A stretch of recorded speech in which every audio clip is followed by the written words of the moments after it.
Bonjour à vous, futurs mariés et eux. Si vous organisez votre mariage, vous savez que le nerf de la guerre, c'est le budget. À partir de là, il peut sembler plus intéressant et surtout plus économique d'embaucher son pote Basile pour la photo et sa copine Soraya pour le maquillage. Dans cette vidéo, j'analyse avec vous les pour et les contre de prendre un ami comme prestataire à son mariage. Pour ceux qui ne me connaissent pas, je m'appelle Marie-Laure, je suis chanteuse dans un orchestre qui s'appelle Glam Orchestra et qui est spécialisé dans le mariage. Et sur cette chaîne, je partage avec vous tous les trucs et astuces que j'ai appris dans la centaine de mariages que j'ai pu faire pour vous aider à réussir votre mariage. Générique!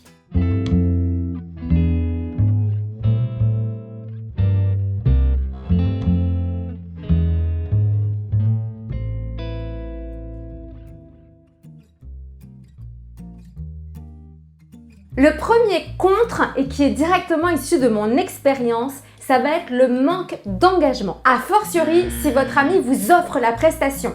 Donc, concrètement, le risque c'est quoi? Le risque c'est l'annulation. Et forcément, si ça arrive quelques semaines avant, bon, c'est embêtant, mais vous avez encore le temps de vous retourner. Par contre, si ça arrive le jour même, là, c'est un peu plus embêtant. Nous, on a personnellement eu le cas du pote DJ qui devait prendre notre relais après l'orchestre et qui n'est jamais venu. Bon, donc on s'est débrouillé, on a diffusé de la musique comme on pouvait, mais on n'était pas équipé pour.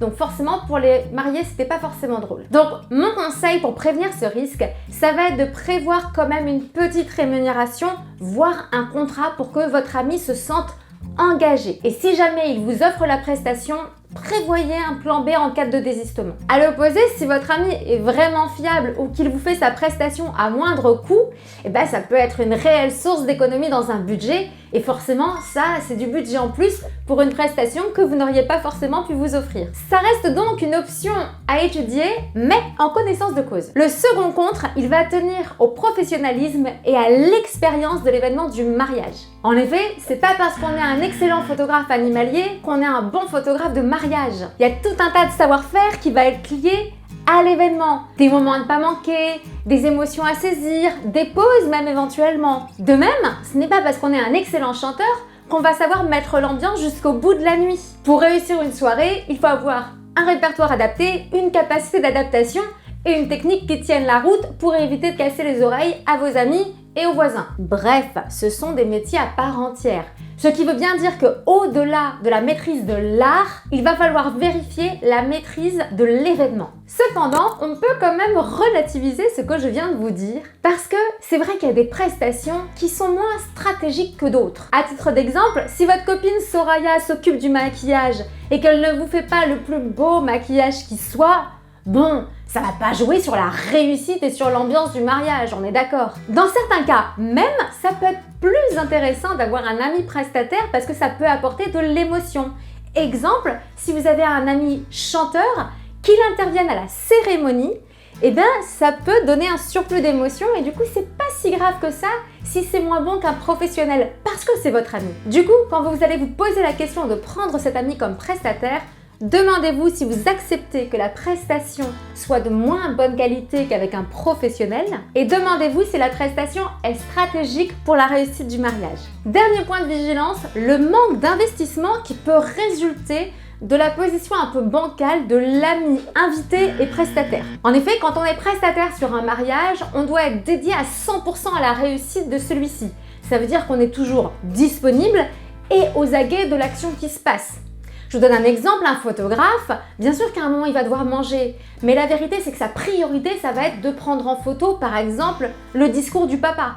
Et s'il doit manger froid, c'est pas très grave. Bon, de toute façon entre nous, justement pour cette raison, les vidéastes et les photographes en général ils mangent froid. Si vous passez par un ami pour ce type de prestation par exemple, il risque de manquer certains moments parce qu'il sera dans sa position d'invité qui regarde et pas toujours dans celle de prestataire. Sans compter qu'en fin de soirée, il peut être un peu moins sobre et donc un peu moins investi dans sa prestation. Après, ce qui vient tempérer cette remarque, c'est que parfois justement un ami prestataire, il peut être plus investi qu'un professionnel. Par exemple, en ne comptant pas ses heures. La plupart des photographes de mariage, par exemple, s'arrêtent à partir de minuit ou après l'ouverture de bal.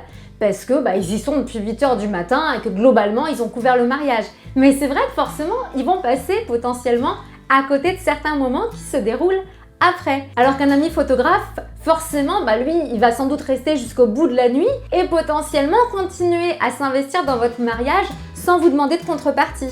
Comme vous le voyez, le sujet est complexe et comporte presque autant de pour que de contre. Retenez qu'il vaut mieux payer au moins un peu sa prestation pour que votre ami se sente engagé. Et si ce n'est pas un professionnel du mariage, je vous invite à vous interroger sur l'importance que revêt sa prestation pour vous. Est-ce que vous acceptez ou pas que cette prestation soit d'un niveau inférieur à celle d'un professionnel? Voilà, c'est fini pour cette vidéo sur le thème de l'ami prestataire. J'espère qu'elle vous a plu. Si c'est le cas, likez-la, partagez-la. N'oubliez pas de vous abonner pour rester informé des prochaines vidéos. Et pensez également à vous abonner à nos pages Facebook et Instagram. Je rappelle qu'on y fait des lives en direct sur des thèmes où nous interrogeons des spécialistes de tel ou tel thème et que vous avez la possibilité de nous poser vos questions en direct. À très vite!